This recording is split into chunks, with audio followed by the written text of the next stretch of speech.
Have you ever worried that if you didn't bear enough fruit, that Jesus would throw you away? Because in John 15, verse 2, it seems to say that. Every branch in me that bears not fruit, he takes away. And every branch that bears fruit, he purges it, that it may bring forth more fruit. Then he continues to say, it's impossible to bear fruit unless you're in me. So I've heard some people teach this, and it sounds like a contradiction because on one hand, Jesus is saying the only way to bear fruit is if you're in me. But if you don't bear fruit, I'm going to throw you away or take you away. Very interesting. Now, you have to realize Jesus didn't speak King James English. He didn't speak English.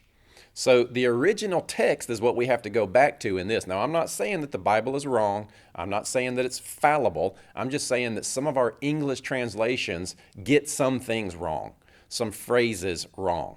Very specifically, in John 15:2, the phrase takes away, if you go and look in any Greek lexicon, any original language dictionary, you'll find that that phrase actually means to bear up, to lift up, to carry upon oneself. Now, he starts off this parable by saying, I'm the vine, you're the branches. So the context is a vine dresser, a gardener, so to speak. And any good gardener knows that when you're checking your plants, you're checking your crops. If you see a branch that is drooping and maybe even be touching the ground, it can't bear fruit. It's not going to grow that tomato.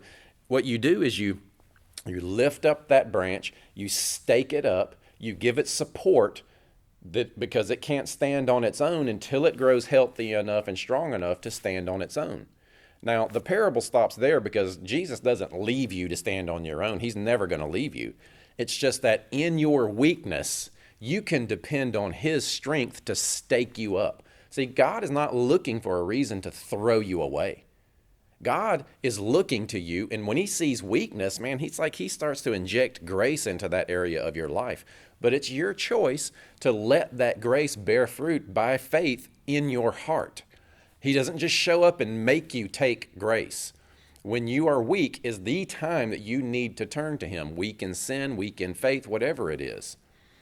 So he's not looking for a reason to throw you away. If you keep going in that verse, it says that if you don't abide in me, you're scattered and men will come and throw you into the fire, so to speak.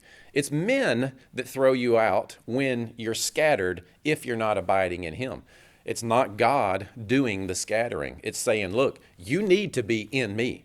It's not a threat if you're not in me. He's saying this is the result if you're not in me. So abide in me, believe in me. And once you are abiding in me, if you're weak, I will lift you up. I will bear you up. I will carry you. I will give you my grace and strengthen you, not cut you off and throw you into the fire.